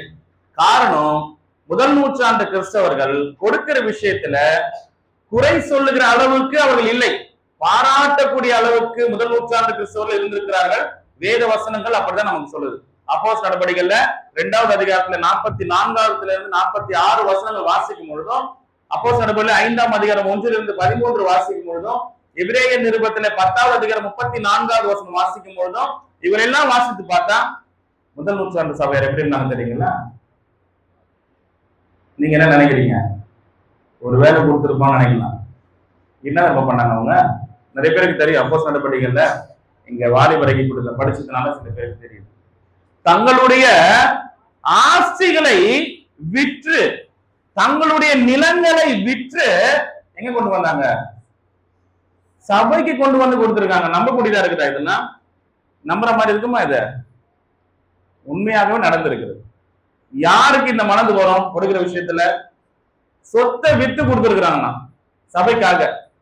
அப்படி சொத்தை வித்து கொடுத்தவங்களுக்கு அவங்க எதுவுமே இல்லாம நிற்கும் பொழுது மற்ற சபையார் அவர்களுக்கு கொடுத்திருக்கிறார்கள். எப்படி வாழ்ந்திருக்கிறார்கள் இந்த சரித்திரம்? இது உண்மையாகவே நடந்தது அல்லவா? அப்போஸ்தலர் நடபடிகளை வாசிக்கல. அப்ப இயேசுவானவருடைய போதனை வாசிச்சோம். வலது புறத்தில் இருக்கிறவங்க பார்த்து, வாருங்கள் என் பிதாவினால் ஆசீர்வதிக்கப்பட்டவர்களே என்று இயேசுவானவர் சொன்னாரு. அந்த வார்த்தை நமக்கு நினைச்சிட்டு இருக்கோமே. இப்ப இவர்களை கம்பேர் பண்ணி பார்க்கும் பொழுது, முதல் நூற்றாண்டு சபையாரை நம்மோட ஒப்பிட்டு பார்க்கும் பொழுது இந்த வார்த்தை யாருக்கு சரியா போய் சேரும்? யோசிச்சிங்களா? நம்ம என்ன நினைப்போம்? ஐயோ, சொத்தே வித்துட்டு குத்துட்டு இருக்காங்க, அவங்க எங்க பாக்கெட்ல கையை விட்டு தேடுறேன், நான் எங்க? என்ன, நான் அப்படிதான் நினைப்பேன். என்ன சொல்றேன் இல்லையா? நம்ம அப்படிதான் நினைப்போம். அப்போ தேவன் திரும்பவும் அதுதான் சொல்ல வரேன். கொடுக்கிற காரியத்துல அவர் பண மதிப்பை பார்க்கல. இந்தியன் ரூபி எவ்வளவு மதிப்பெண் பார்க்கல, அமெரிக்க டாலர் எவ்வளவு மதிப்பெண் பார்க்கல, அந்த பணத்தை வருமானத்தை கொடுக்கிற விசுவாசினுடைய இருதயத்தை பார்க்கிறார். அப்ப தேவன் மேலே எவ்வளவு அன்பு இருந்தால் நமக்கு அதிகமாய் கொடுக்க மனது வரும். அப்ப அந்த அன்பிலே நாம் வளரணும். தேவன் அதான் என்ன பண்றாருங்க, எதிர்பார்க்கிறார். 1 கொரிந்தியர் 16வது அதிகாரம் வசனம் 1, 2 நாம் வாசிக்கலாங்க. நிருப புஸ்தகத்துல 1 கொரிந்தியர் 16வது அதிகாரம் வசனம் 1, 2. பரிசுத்தவான்களுக்காக சேர்க்கப்படும் தர்ம பணத்தை குறித்து நான் கலாத்தியா நாட்டு சபைகளுக்கு பண்ணின திட்டத்தின்படியே நீங்களும் செய்யுங்கள். நான் வந்திருக்கும் போது பணம் சேர்க்குதல் இராதபடிக்கு உங்களில் அவனவன் வாரத்தின் முதல் நாள் தோறும் தன் தன் வரவுக்கு தக்கதாக எதையாகிலும் தன்னிடத்திலே சேர்த்து வைக்க கடவன். சரிங்க. இந்த நிருபத்திலே காணிக்கை குறித்து நேரடியாக நியாயப்பிரமாண காலத்துல இஸ்ரவேல் மக்களுக்கு கட்டளை கொடுக்கப்பட்டது. இவ்வளவு போடணும், இவ்வளவு கொண்டு வரணும்னு. ஆனா நமக்கு நேரடியா புதிய ஏற்பாட்டு கிறிஸ்தவர்களுக்கு அப்படி இல்லைன்னு பார்க்கணும் இல்லைங்களா? ஆனா நீங்க அப்போஸ்தலனாகிய பவுல் கலாத்தியா நாட்டு சபைகளுக்கும் கொரிந்து நாட்டு சபைகளுக்கும் ஒரு திட்டம் பண்றாரு. அந்த திட்டம் என்ன? 16ல இப்ப நம்ம வாசிக்கணும் இல்லைங்களா? வாசிச்சோம். அப்ப இந்த திட்டம் எதுனா பரிசுத்தவான்களுக்காக சேர்க்கப்படுகிற தர்ம பணம். இந்த பரிசுத்தவான்களுக்காக சேர்க்கப்படுகிற தர்ம பணம் எது என்று சொன்னால், கொரிந்து நாட்டுக்கும் கலாத்தியா நாட்டு சபைக்கும் அப்போஸ்தலனாகிய பவுல் ஒரு திட்டம் பண்றாரு. அந்த திட்டம் என்னன்னா, எருசலேமில் இருக்கிற பரிசுத்தவான்களுடைய குறைவுகளை நிறைவாக்குவதற்காக இந்த சபையார் இடத்துல அவர் பணம் சேகரிக்கிறார். அப்ப இந்த பணம் சேர்க்குதல் எப்பொழுது அவர் சேர்த்திருக்கிறார் என்று சொன்னால், வாரத்தின் முதல் நாள்ல. 2வது வசனத்தை கவனிங்க. நான் வந்திருக்கும் போது பணம் சேர்க்குதல் இராதபடிக்கு உங்களில் அவனவன் வாரத்தின் முதல் நாள் தோறும். ஒருவேளை அப்போஸ்தலனாகிய பவுல் இந்த பரிசுத்த எருசலேமிலே வாழ்கிற பரிசுத்தவான்களுக்கு சேர்க்கப்படுகிற தர்ம பணம் வேற ஏதாவது ஒரு வார நாட்கள்ல அவர் வாங்கி இருக்கலாம். ஏன் அவர் வாரத்தின் முதல் நாள் என்று சொன்னால், வாரத்தின் முதல் நாளிலே அப்போஸ்தலர் நடபடிகள் 2வது அதிகாரம் 42வது வசனத்துல முதல் நூற்றாண்டு கிறிஸ்தவர் என்ன செய்தார் நம்ம வாசிக்கிறோம். அப்ப அங்கே அப்போஸ்தலர் உபதேசத்திலும் அந்நியத்திலும் அப்பம் பிட்கதிலும் ஜெபம் பண்ணதிலும் உறுதியாய் தரித்திருந்தார்கள் இல்லைங்களா? அப்போஸ்தலர் 20ஆம் அதிகாரத்துல வாசிக்கிறோம், வாரத்தின் முதல் நாள் தோறும் ஒன்று கூடினாங்க. அப்ப இங்கே அப்படி வாரத்தின் முதல் நாள் தோறும் ஒன்று கூடுகிற சபையார் இடத்துல அப்போஸ்தலனாகிய பவுல் சொல்றாரு, இந்த எருசலேமில் இருக்கிற பரிசுத்தவான்களுக்காக நீங்கள் பணம் சேர்க்கும் பொழுது இவர்களுக்காக ஒரு பங்கு எடுத்து வைங்கன்னு சொல்றாங்க. அப்ப இது 2 விஷயம் தெரியுது. வாரத்தில் முதல் நாளிலே முதல் நூற்றாண்டு சபையார் சபை கூடி இருக்கிறாங்கன்னு விளங்குறது. 2வது காரியம் பணம் சேர்க்குதல். காணிக்கை தேவனுக்கு என்று எப்ப கொடுத்திருக்காங்க? வாரத்தின் முதல் நாள்ல கொடுத்திருக்கிறாங்க. இது நமக்கு இந்த வசனத்துல இருந்து நமக்கு தெரியுது. சரி, இப்படி காரியங்கள் கொடுக்கறதுல இப்படி இருக்கும் பொழுது ஆண்டவராகிய இயேசு கிறிஸ்துவை அநேகம் நம்ம வேதாகமத்துல படிக்கணும். சபைகளை குறித்து படிக்கணும் இல்லைங்களா? விசுவாசிகளை குறித்து படிக்கணும். இதெல்லாம் தீர்க்க தரிசனங்களாக பழைய ஏற்பாட்டிலே தீர்க்க தரிசனங்கள் உரைக்கப்பட்டிருக்கிறது, புதிய ஏற்பாட்டிலே நிறைவேறப்பட்டிருக்கு. அப்ப காணிக்கை குறித்து பழைய ஏற்பாட்டில் சொல்லப்பட்டிருக்குதா? நமக்கு புதிய ஏற்பாட்டிலே இப்படி காணிக்கை கொடுப்பாங்க அப்படின்னு பழைய ஏற்பாட்டிலே தீர்க்க தரிசனம் சொல்லப்பட்டிருக்குதா? அப்படின்னா சொல்லப்பட்டிருக்குது. அதற்கு ஒரு 2 வசனத்தை வாசிப்போம். பழைய ஏற்பாட்டிலே மல்கியா புஸ்தகத்துல 1வது அதிகாரம் வசனம் 11 வாசிக்கலாங்க. இது காணிக்கையை குறித்து தீர்க்க தரிசனமாக சொல்லப்பட்ட வசனமாக இருக்கிறது. மல்கியா புஸ்தகம் 1 அதிகாரம் வசனம் 11. சூரியன் உதிக்கிற திசை தொடங்கி அது அஸ்தமிக்கிற திசை வரைக்கும் என் நாமம் ஜாதிகளுக்குள்ளே மகத்துவமாய் இருக்கும். எல்லா இடங்களிலும் என் நாமத்திற்கு தூபமும் சுத்தமான காணிக்கையும் செலுத்தப்படும். என் நாமம் ஜாதிகளுக்குள்ளே மகத்துவமாய் இருக்கும் என்று சேனைகளின் கர்த்தர் சொல்லுகிறார். சரிங்க, இது தீர்க்க தரிசன வசனம். இது சொல்லப்பட்டிருக்கிறது சூரியன் உதிக்கிற திசை தொடங்கி அது அஸ்தமிக்கிற திசை வரைக்கும் அப்படின்னு சொன்னா, சூரியன் எங்க உதிக்குதுங்க? சூரியன் உதிக்கும் திசை கிழக்கா? கரெக்டுங்களா? தலை சொல்லிடுறாங்க பசங்கள. சரி, அது எங்க மறையுதுங்க? ஒரு திசை தொடங்கி மறு திசை மறையுது. அப்படி என்ன அர்த்தம் சொன்னா, உலகம் முழுவதும் என்னை குறிப்பிடுறதுக்காக தான் அதை சொல்லப்பட்டிருக்கிறது. சூரியன் எங்கெல்லாம் இங்க தொடங்கி அந்த திசை முடிந்தா உலகம் முழுவதும் அப்படின்ற ஒரு அர்த்தத்தை குறிப்பதற்காக அது சொல்லப்பட்டிருக்கிறது. என் நாமம் ஜாதிகளுக்குள்ளே மகத்துவமா இருக்கும். அதாவது ஜாதிகள்னா எல்லா தேசத்தார்களிடத்திலும் அது மகத்துவமா இருக்கும். எல்லா இடங்களிலும் என் நாமத்துக்கு தூபமும். அப்போ அவருடைய நாமத்திற்கு தூபம் கொண்டு வருவாங்களாம் எல்லா இடத்துல இருந்தும். அந்த தூபம் எது? வெளிப்படுத்தின விசேஷத்துல 8வது அதிகாரத்துல 3வது வசனத்துல வாசிக்கும் போது அந்த தூபம் எது என்று நமக்கு வெளிப்படுத்தப்பட்டிருக்கிறது. வெளிப்படுத்தின விசேஷம் 8வது அதிகாரம் வசனம் 3. வேறொரு தூதனும் வந்து தூபம் காட்டும் பொற்கலசத்தை பிடித்து பலிபீடத்தின் படியிலே நின்றார். சிங்காசனத்துக்கு முன்பாக இருந்த பொற்பீடத்தின் மேல் சகல பரிசுத்தவான்களுடைய ஜபங்களோடும், அப்போ சகல பரிசுத்தவான்களுடைய ஜபங்களோடும், இந்த பரிசுத்தவான்களுடைய ஜபங்கள் எப்படியாக எண்ணப்படுகிறது? தூபமாக எண்ணப்படுகிறது. இப்ப இங்க வந்துருவோம். மல்கியா புஸ்தகத்துல வாசிச்ச 11வது வசனத்துல 1:11 அங்க என் நாமத்துக்கு தூபமும் சுத்தமான காணிக்கையும் செலுத்தப்படும். அப்போ இங்கே கொடுக்கப்படுகிற இந்த காணிக்கை தீர்க்க தரிசனமாக அப்பவே சொல்லப்பட்டிருக்கிறது. இது சுத்தமான காணிக்கையாக தேவனுக்கு செலுத்தப்படுகிறதாக இருக்கிறது. இன்னொரு வசனத்தை வாசிக்கும். பழைய ஏற்பாட்டில ஏசாயா புஸ்தகம் 66வது அதிகாரம் வசனம் 20 நாம் வாசிக்கலாங்க. ஏசாயா புஸ்தகத்துல அதிகாரம் 66 வசனம் 20. இஸ்ரவேல் புத்திரர் சுத்தமான பாத்திரத்தில் காணிக்கையை கர்த்தருடைய ஆலயத்துக்கு கொண்டு வருகிறது போல. அப்போ இங்க இஸ்ரவேல் புத்திரருக்கு ஒரு பழக்கம் இருந்திருக்கு. அந்த பழக்கம் என்ன? தேவனுடைய கட்டளை இஸ்ரவேல் புத்திரருக்கு காணிக்கை கொடுக்கணும். அந்த காணிக்கையை இஸ்ரவேல் புத்திரர் எப்படி கொண்டு வந்திருக்கிறாங்க, செலுத்திருக்கிறாங்கன்னா, இஸ்ரவேல் புத்திரர் சுத்தமான பாத்திரத்தில் காணிக்கையை கர்த்தருடைய ஆலயத்திற்கு கொண்டு வருகிறது போல உங்கள் சகோதரர் எல்லாரையும் அவர்கள் குதிரைகளின் மேலும் ரதங்களின் மேலும் குளாரி வண்டிகளின் மேலும் கோவேறு கழுதைகளின் மேலும் வேகமான ஒட்டகங்களின் மேலும் சகல ஜாதிகளிடம் இருந்து எருசலேமில் உள்ள கர்த்தருக்கு காணிக்கையாக என் பரிசுத்த பர்வதத்துக்கு கொண்டு வாருங்கள் என்று வருவார்கள் என்று கர்த்தர் சொல்லுகிறார். அப்ப இங்க பாருங்க, கவனிங்க. சகல ஜாதிகளிடம் இருந்துன்னா சகல தேசத்திலும் இருந்து எருசலேமில் உள்ள கர்த்தருக்கு காணிக்கையாக என் பரிசுத்த பர்வதத்துக்கு கொண்டு வருவார்கள். இது தீர்க்க தரிசன வசனம். இது தீர்க்க தரிசன வசனம் என்ன அப்படின்னு சொன்னால், முதலாக சபை எங்க துவங்கப்பட்டதுங்க? எருசலேம்ல துவங்கப்பட்டது. அப்ப இந்த எருசலேம்ல துவங்கப்பட்ட சபை பரம்பி உலகம் முழுவதும் அங்க பரம்பி சபைகள் இங்க எழும்புகிறது. இங்க தேவனை அங்க தொழுது கொள்கிற சபையில. அப்போ இங்க சொல்லப்பட்டிருக்கிறது, என் பரிசுத்த பர்வதத்துக்கு கொண்டு வருவார்கள். பர்வதம்னா என்னதுங்க? பர்வதனா மலை. அப்போ மலை என்று சொன்னால் ஏசாயால 2ஆம் அதிகாரம் வாசிக்கிறோம், அது கர்த்தருடைய ஆலயம் என்று சொல்றாங்க. அப்ப கர்த்தருடைய ஆலயம் என்று சொன்னா அது கிறிஸ்துவனுடைய சரீரமாக சபையை குறிக்கிறது. 1 தீமோத்தேயு 3ஆம் அதிகாரம் 15வது வசனம் வாசிக்கிறோம், அது தேவனுடைய வீடாகிய சபையை குறிக்கிறது. புதிய ஏற்பாட்டுல வாசிக்கிறோம், அது கிறிஸ்துவனுடைய சபை, சரீரமாகிய சபை. அப்ப இந்த சபையை குறித்துத்தான் அங்கே ஏசாயாலையும் மல்கியாவிலும் என்ன பண்ணப்பட்டிருங்க, தீர்க்க தரிசனம் சொல்லப்பட்டிருக்கு. இந்த சபையில கர்த்தருக்கு என்று சுத்தமான காணிக்கையை கொண்டு வருவார்கள். அப்ப எல்லாரும் காணிக்கை கொண்டு வந்துட்டோமா? நாம செய்யற இந்த காரியம் தான் தீர்க்க தரிசனம் அப்பவே சொல்லப்பட்டிருக்கு. அப்ப இந்த காணிக்கைக்குரிய தேவன் எதிர்பார்க்குதல் எப்படி இருக்கும், நம்முடைய நிறைவேற்றுதல் எப்படியாக இருக்கிறது?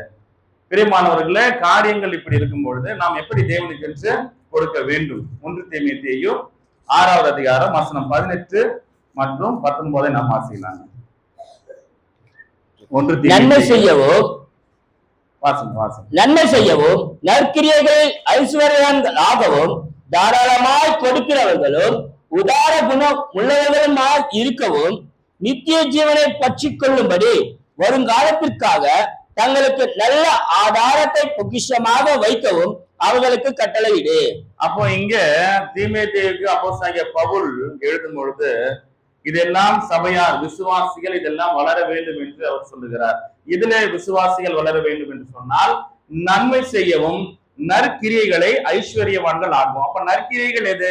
நன்மைனா கூட தெரிஞ்சிடும், நல்லது செய்யணும்னு தெரிஞ்சிடும். அப்ப நற்கிரியைகள் எதுன்னு சொன்னால் எந்த ஒரு செயலின் மூலமாக தேவன் மகிமைப்படுகிறாரோ அந்த செயல் எல்லாமே நற்கிரியைகள் தான். நற்கிரியைகள் ஒரு பட்டியல் கொடுக்கப்பட்டிருக்கு. இருந்தாலும் கூட மனிதன் செய்கிற ஒவ்வொரு செயலினாலும் எவையெல்லாம் தேவன் மகிமைப்படுகிறாரோ அந்த செயல் எல்லாம் நற்கிரியைகள். அப்ப நன்மை செய்யவும் நற்கிரியைகளில் ஐஸ்வர்யவான்கள் ஆகவும் தாராளமாய் கொடுக்கிறவர்களும், இந்த கவனிக்கணும் இந்த வார்த்தை தான், தாராளமாய் கொடுக்கிறவர்களும் உதாரண குணமுள்ளவர்களா இருக்கவும். அப்ப கொடுக்கிற விஷயத்துல நம்ம எப்படி கொடுக்கணுங்க? தாராளமா கொடுக்கணும். ஆனா 1 பேதுரு 4ஆம் அதிகாரத்துல 11வது வசனத்துல வாசிக்கிறோம், நாம் எப்படி கொடுக்கிறோம்? தேவன் நமக்கு கொடுத்த தந்த அருளின பலத்தின்படியாக கொடுக்கணும். ஒரு மாசத்துல நான் எவ்வளவு சம்பாதிக்கிறேன், அந்த சம்பாதியத்தை நான் தேவனுக்கு என்று கொடுக்கணும். என் சம்பாதியத்தை முழுவதுமா தேவனுக்கு கொடுத்துட்டு என்னோட குடும்பத்தை பசியிலையும் வீடே இல்லாம நடுத்தரன்னு நிக்க வைக்கிற அளவு கொடுக்கணுமானா அப்படி அறிவற்ற காரியத்தை வேதம் போதிக்கவில்லை, அறிவு சார்ந்த காரியத்தை போதிக்குது. கலாத்தியர்ல வாசிக்கிறோம் 6வது அதிகாரத்துல 7-8 வசனத்துல வாசிக்கிறோம், மாம்சத்தென்று விதைக்கிறோம் ஆவிக்கென்று விதைக்கிறோம். அப்ப என்ன மாம்சத்துக்கு என்று விதைக்கிறோம் ஆவிக்கு என்று விதைக்கிறோம் சொல்றா, நம்முடைய நம்ம சம்பாதிக்கிற வருமானத்துல நம்முடைய குடும்பத்தை நாம் ஆதரிக்கிறோம். அது மாத்திரம் இல்லாமல் தேவனுக்கும் கொடுக்கணும். அதை எப்படி கொடுக்கணும்? 1 தீமோத்தேயுல 6ஆம் அதிகாரத்துல 18-19 அந்த கொடுக்கிற விஷயத்துல தாராளமா கொடுக்கணும். தேவனுக்கு கொடுக்கிற விஷயத்துல எப்படி கொடுக்க கூடாதுங்க, மனம் வந்து கொடுக்க கூடாது. நம்ம நிறைய காரியங்களை ஏற்கனவே நம்ம காணிக்கையில பார்த்திருக்கோம். பழைய ஏற்பாட்டிலே ஆபேல் காயின்ல இருந்து ஆபிரகாம் யாக்கோபுல இருந்து நிறைய காரியங்கள் பார்த்திருக்கோம். அப்புறம் அதெல்லாம் கட்டளைகள் கொடுக்காததுக்கு முன்னதாவே தேவனுக்கு என்று கொடுத்தாரு. கட்டளை கொடுத்த நியாயப்பிரமாண காலத்துல தேவனுக்கு என்று கொடுத்தாரு. புதிய ஏற்பாட்டு காலத்திலே கொடுக்க சொல்றாரு. எப்படி கொடுக்கணும்? மனதார தேவனுக்கு தாராளமாய் கொடுக்க வேண்டிய அவசியமா இருக்கிறது. கலாத்தியருக்கு தீத்துக்கு எழுதின நிருபத்துல 3வது அதிகாரம் 14வது வசனம், புதிய ஏற்பாட்டின் பக்கம் 296, தீத்து 3வது அதிகாரம் 14வது வசனத்தை வாசிக்கும் பொழுது, நம்முடையவர்களும் கனியற்றவர்களாய் இராதபடி குறைவுகளை நீக்குகிறதற்கு ஏதுவாக நற்கிரியைகளை செய்யப்படட்டும். அப்ப நம்முடையவர்கள் எப்படி இருக்கணும்? யார் இது சொல்றாங்கன்னா, அப்போஸ்தலனாகிய பவுல் இங்க தீத்துவுக்கு எழுதுறார். இங்க மேல 13வது வசனத்தை வாசிக்கும் பொழுது, இங்க ஒரு வழக்கறிஞர் ஆகிய சேனா, அதாவது நியாய சாஸ்திரி குறிப்பிடப்பட்டிருக்கும். நியாய சாஸ்திரியாக சேனாவும் அப்பல்லோவும் தீத்து கிட்ட வராங்க. அந்த தீத்துக்கு ஒரு லெட்டர் எழுதுறாரு அப்போஸ்தலனாகிய பவுல். சேனாவும் அப்பல்லோவும் வராங்க, நீங்க என்ன பண்ண, இவங்களை பத்திரம் பார்த்து வழி அனுப்புன்னு சொல்றாரு. சில பேருக்கு ஒரு வழக்கம் உண்டு, போன் பண்ணி நாளைக்கு உங்க வீட்டுக்கு வரோம் சண்டேன்னு சொன்னா என்ன பண்றாங்க சில பேரு, இல்ல நாங்க ஊருக்கு போறோம்னு சொல்லிட்டு வீட்டை கூட்டிட்டு போற ஆளுகள் இந்த இது உண்டு. நாம அதுல சமூகத்துல இருக்கிறாங்க இல்லையா? இது வந்து உலகத்துல சேர்ந்த காரு. இங்க ஆவிக்குரிய வகையில இங்க தேவனுடைய பணியினை செய்ய வருகிறவர்களை எப்படி கவனிக்க வேண்டும் என்று வேதம் சொல்லுதுன்னு சொன்னா, இங்க தீத்துவுக்கு பவுல் சொல்றாரு, அந்த அப்போலோவையும் சேனாவையும் நீ என்ன பண்ணு, ஒரு குறைவும் இல்லாதபடிக்கு அவர்களை ஜாக்கிரதையாய் வழிவிட்டு. அப்ப அவங்களுக்கு சாப்பிடுறதுக்கு, அவங்களுக்கு வழி பிரயாணத்துக்கு தேவையான பணம் இதெல்லாம் கொடுத்து அனுப்புன்னு யாருக்கு சொல்றாரு? தீத்து கிட்ட அப்போஸ்தலனாகிய பவுல் சொல்றாரு. அப்ப தீத்து எப்படி செய்ய முடியும்னு சொன்னா, தீத்து சார்ந்திருந்த அந்த ஒன்று கூடின சபையார் இதை செய்யணும். இது ஒரு சபைக்கு வந்த உடனடி தேவை. அப்ப இந்த தேவையை பூர்த்தி செய்வது யாரு? விசுவாசிகள் அந்த அளவுக்கு வளர்ந்து இருக்கணும். கொடுக்கறது இல்லை, எவ்வளவு கொடுக்குறாங்கன்றது முக்கியம் இல்ல, தேவனுக்கு கொடுக்கணும். அதுதான் சொல்ல வர காரியம் இங்க அதுதான் அறிவுறுத்துற அப்போஸ்தலனாகிய பவுல் தீத்துவுக்கு அதான் சொல்றாரு. இதுல என்ன பண்ணுவான், நம்முடையவர்களும் நம்மாலும் கூட என்ன பண்ணது இல்ல வளரணும். அதான் சொல்ல 14வது, நம்முடையவர்களும் கனியற்றவர்களா இராதபடிக்கு. அப்படின்னா அவங்க வேஸ்டா இருக்கக்கூடாது, பயனற்றவர்களா இருக்கக்கூடாது. அப்ப அவங்களும் என்ன செய்யணும், பயனுள்ளவர்களாக இருக்க வேண்டும். அதனால அவங்க இதுல வளரணும். 10 ரூபாவோ 20 ரூபாவோ 100 ரூபாவோ 200 ரூபாவோ என்ன செய்யணும், தேவனுக்குன்னு கொடுக்கறது இல்ல, ஊழியத்துக்குன்னு கொடுக்கறது இல்ல, மனமும் வந்து கொடுக்கணும். அதுல வளர்ச்சி அடையணும். 1996 ஞானஸ்தானம் பெற்றுக்கொண்ட, 2000 ஞானஸ்தானம் பெற்றுக்கொண்ட, 2025 ஆயிடுச்சு. நான் அப்ப போட்ட காணிக்கை தான் இன்னும் நான் தேவனுக்கு என்று போடுகிறேன். தான தர்மம் பண்ணல, ஊழியத்திற்கு கொடுக்கலன்னு சொன்னா கொடுக்கறதுல வளர்ச்சி அடையலன்னு அர்த்தம் அந்த விசுவாசி. அப்ப நம்ம என்ன செய்யணுங்க, கொடுக்கறதுல வளர்ச்சி அடைய வேண்டியது நமக்கு அவசியமாக இருக்கிறது. கலாத்தியருக்கு எழுதின நிருபத்துல 6வது அதிகாரம் வசனம் 7-8 வாசிக்கலாம். கலாத்தியர் 6வது அதிகாரம் வசனம் 7-8. மோசம் போகாதிருங்கள், தேவன் தம்மை பரியாசம் பண்ண ஒட்டார். மனுஷன் எதை விதைக்கிறானோ அதையே அறுப்பான். தன் மாம்சத்திற்கென்று விதைக்கிறவன் மாம்சத்தினால் அழிவை அறுப்பான். ஆவிக்கென்று விதைக்கிறவன் ஆவியினாலே நித்திய ஜீவனை அறுப்பான். ஆகவே மாம்சத்திற்கென்று விதைக்கிறவன் மாம்சத்தினாலே அழிவை அறுப்பான். அப்போ நாம் மாம்சத்துக்கு எவ்வளவுதான் நாம் செலவு செய்தாலும் இந்த மாம்சம் ஒரு என்ன பண்ண முடிவு கண்டிப்பாக அழிந்து போயிடும். ஆனால் ஆவிக்கென்று விதைக்கிறவர்கள் பரலோகத்துல பொக்கிஷத்தை சேர்த்து வைக்கிறோம். ஆரம்பத்துல படித்த வசனத்தை போல பரலோகத்துல பொக்கிஷத்தை சேர்த்து வைக்கிறோம். ஆவிக்கென்று நாம் என்ன செய்யணுங்க, விதை விதைக்க வேண்டும். 2 கொரிந்தியர் 9வது அதிகாரம் வசனம் 12 நாம் வாசிக்கலாங்க. இந்த தர்ம சகாயமாகிய பணிவிடை பரிசுத்தவான்களுடைய குறைவுகளை நீக்குகிறதும் அல்லாமல் அநேக தேவனை சோத்திருப்பதினாலே சம்பூர்ண பலன் உள்ளதாயும் இருக்கும். அப்ப இந்த தர்ம சகாயம், இந்த கொடுக்கிற காரியம் எப்படிப்பட்டதாக இருக்கிறது தேவனுடைய பார்வையில என்று சொன்னால், இந்த தர்ம சகாயமாகிய பணிவிடை பரிசுத்தவான்களுடைய குறைவுகளை நீக்குகிறதும் அல்லாமல் அநேகர் தேவனை ஸ்தோத்திரிப்பதினாலே சம்பூரண பலனுள்ளதாயும் இருக்கும். அப்ப ஒரு உதவி சபை மூலமாக செய்யப்படுகிறது. நாம் கொடுக்கிற காணிக்கையினால இருந்து நம்முடைய பணத்தை எடுத்து ஒரு உதவி செய்யறோம்னு சொன்னா அவங்க என்ன யாரு நன்றி சொல்லுவாங்க? சபை மூலமாக ஒரு நன்மை கிடைக்குதுன்னா தேவனுக்கு நன்றி ஐயா இல்லையா அப்படி சொல்லணும். அப்ப யாரை மகிமைப்படுத்துறாங்க? நாம கொடுக்கிறதுனால தேவன் மகிமைப்படுகிறார். அப்ப தேவன் மகிமைப்படும்படியாக ஒரு விசுவாசி செய்யும் பொழுது அந்த பலன் எப்பேற்பட்ட பலன்? அது சம்பூரண பலன் உள்ளதாக இருக்கிறது என்பதை நாம் அனைவரும் புரிந்து கொள்ள வேண்டும். ஆகவே கொடுக்கிற விஷயத்துல நாம் மனமும் தேவனுக்கு என்று கொடுக்க வேண்டும். நிறைய வசனங்கள் இருக்கிறது. நேரம் இல்லாதனால என்ன பண்றாங்க? கடந்த சில லூக்கா புஸ்தகத்துல 21வது அதிகாரத்துல 1-4 வரை நாம் வாசிக்கும் பொழுது ஆண்டவராகிய இயேசு கிறிஸ்து அந்த ஏழை விதவை அவள் கொடுத்த அந்த ஒரு காசு, அவங்க போட்டது ரொம்ப ரொம்ப குறைவான காசு. அந்த ஐஸ்வர்யவான்கள் காசு போடுறாங்க, ஒரு ஏழை விதவை காசு போடுறாங்க. அப்ப ஆண்டவர் அந்த ஏழை விதவை பாராட்டுறாரு. ஏன் அப்படின்னு சொன்னா அந்த ஐஸ்வர்யவான்களை விட அந்த ஏழை விதவை குறைவா தான் போட்டாங்க. அளவுல பண மதிப்புல கம்மி தான். ஆனா தன்னிடத்துல இந்த எல்லாவற்றையும் அவர்கள் போட்டதாக அங்கே நாம் வாசிக்கிறோம். அந்த தொடர்ந்து நாம் வாசிக்கும் பொழுது கடந்த வாரத்துல கூட நாம் தேவ செய்தியில கேட்டோம், புறஜாதி ரட்சிக்கப்பட்டாங்க. யாருங்க? கொர்நேலியு ரட்சிக்கப்பட்டார். அப்ப கொர்நேலியுவின் இடத்துல இருந்த நன்மையான காரியம் என்ன? ஒரே ஒரு வசனத்தை வாசிக்கும். அப்போஸ்தலர் நடபடிகள்ல 9வது அதிகாரம் 10வது அதிகாரம் 2வது வசனம். அவன் தேவ பக்தி உள்ளவனும் தன் வீட்டார் அனைவரோடும் தேவனுக்கு பயந்தவனுமாய் இருந்து ஜனங்களுக்கு மிகுந்த தர்மங்களை செய்து. அப்ப அவர் என்ன செய்தார்? கொர்நேலியு ஜனங்களுக்கு மிகுந்த தர்மங்களை செய்தவர். யாருங்க? கொர்நேலியு. புறஜாதி மக்கள்ல முதலாக ரட்சிக்கப்பட்டவர் அவர் தான், அவர் குடும்பத்தார் தான். சரிங்களா? அப்ப இங்க கொர்நேலியு வாசிக்கணும். 9வது அதிகாரத்துல 36 42 வரையும் வாசிக்கும் பொழுது அங்க ஒரு சகோதரியை நாம் வாசிக்கிறோம். யாருன்னா 36ல யோப்பா பட்டணத்தில் கிரேக்கு பாஷையில தொற்கால் என்று அர்த்தம் கொள்ளும் தவித்தாள் என்னும் பேருடைய ஒரு சீஷி. அப்ப அந்த சீஷி என்ன செய்தார்கள் அப்படின்னு பார்க்கும்பொழுது அவங்களும் அநேக தர்மங்களை செய்தார்கள் என்று நாம் வாசிக்க முடியும். 42 முடிய. அப்ப இந்த தொற்காலை பார்க்கும் பொழுது அநேக தர்மங்களை செய்திருக்கிறார்கள். கொர்நேலியுவை பார்க்கும் பொழுது அவரும் தர்மங்களை செய்திருக்கிறார். சரி, தர்மம் சொன்னா இது உதவி செய்யற தர்மம் தானா? நீங்கள் யோவான் சுவிசேஷ புஸ்தகத்துல 8வது அதிகாரத்துல 20வது வசனத்தை எடுத்தீங்கன்னா ஆண்டவராகிய இயேசு கிறிஸ்துவாங்க தேவாலயத்துல வைக்கப்பட்ட தர்ம பெட்டி பக்கத்துல இருந்து உபதேசம் பண்ணதான் வாசிக்க முடியும். அதே நிகழ்வுகளை லூக்கா எழுதின சுவிசேஷ புஸ்தகத்துல 21வது அதிகாரம் 1-4 வரை வாசிக்கும் பொழுது காணிக்கை பெட்டி என்று எழுதிருக்கும். மார்க்கு சுவிசேஷ புஸ்தகத்துல அப்படிதான் எழுதிருக்கும். அப்போ இந்த காணிக்கை தர்மம் எல்லாமே என்னதுங்க?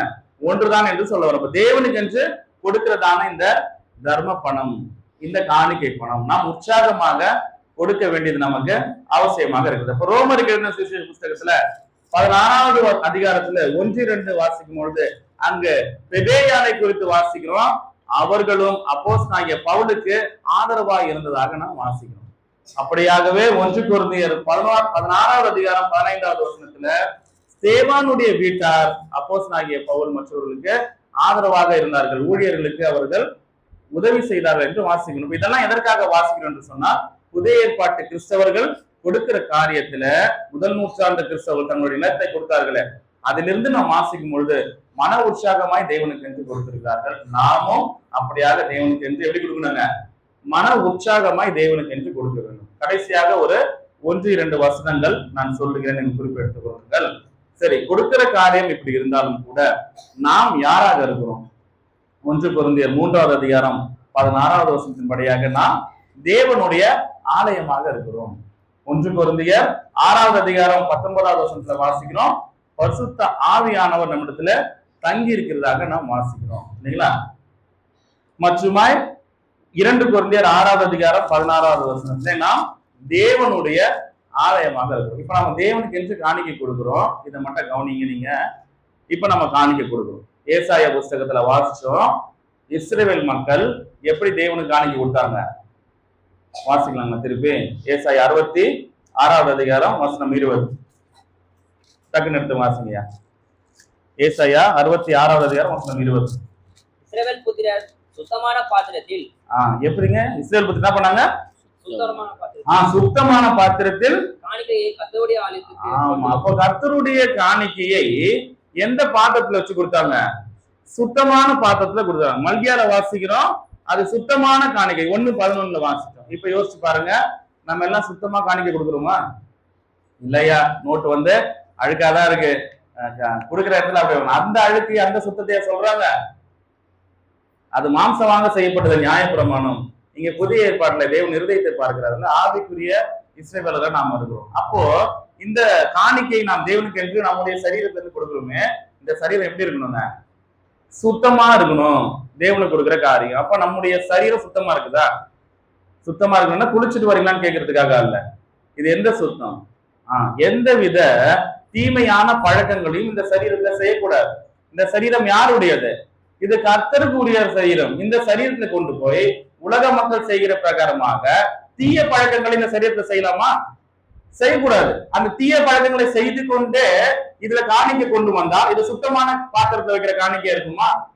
இருக்காது. அப்ப சுத்தமான பாத்திரத்துல காணிக்கை கொண்டு வரும் சொன்னா நாம தான் அந்த பாத்திரம். அப்ப இந்த சரீரம் எப்படி இருக்கணும்? சுத்தமா இருக்கணும். அப்ப சுத்தமா என்ன செய்யக்கூடாதுங்க? தீய பழக்கங்களை இந்த சரீரத்துல செய்யக்கூடாது. ஒன்று. ரெண்டாவது, தீய பழக்கங்கள்ல என்னெல்லாம் நம்ம லிஸ்ட் போடுவோம், அட்டவணை போடுவோம். புகைப்பிடிக்கிறது, குடிக்கிறது, இல்லையா? இன்னும் தகாத பழக்கங்களில் ஈடுபடுது, இந்த பாலி இச்சைகள், இது எல்லாமே தீய பழக்கங்களுக்குள்ளதான் வருது. அப்ப இவைகளை தவிர்த்துட்டோம். அப்போ இன்னும் கோபம், சண்டை, விரோதங்கள், இதுவும் என்ன பண்ண குணங்கள், இதுவும் மனசுக்குள்ள இதுவும் இருக்கக்கூடாது. இவைகள் எல்லாம் நீக்கி முழு மனதோடு தேவனுக்கு காணிக்கை கொண்டு வந்து கொடுப்போமானால் தேவன் கண்டிப்பாகவே இதை அங்கீகரித்து என்ன செய்வாருங்க? ஆசீர்வதிப்பார்.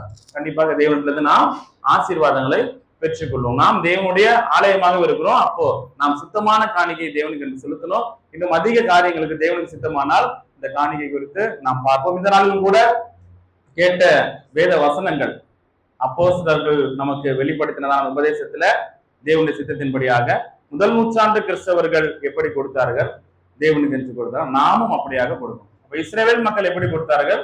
சுத்தமான பாத்திரத்திலும் சுத்தமான காணிக்கும் தேவனுக்கு என்று. நாமும் கூட என்ன செய்யணுங்க? மனப்பூர்வமாய் மனதார தேவனுக்கு கொடுக்கணும். அதை சுத்தமான சரீரத்திலே நம்முடைய இருதயத்தில் ஆவிக்குள்ளாகவும் சரீரத்தையும் நாம் சுத்தமானவர்களை வைத்துக்கொண்டு தேவனுக்கு கொடுப்போமானால் தேவனுடைய ஆசீர்வாதம் நமக்கு கிடைக்கும். தொடர்ந்து அவருடைய காரியங்களை நம்முடைய வாழ்க்கை நிறைவேற்றி ஆசீர்வாதங்களை பெற்றுக்கொள்வோம். பொறுமையோடு சேவை செய்தவங்க அனைவருக்கும் அடியேன் நன்றி தெரிவித்துக் கொள்கிறேன்.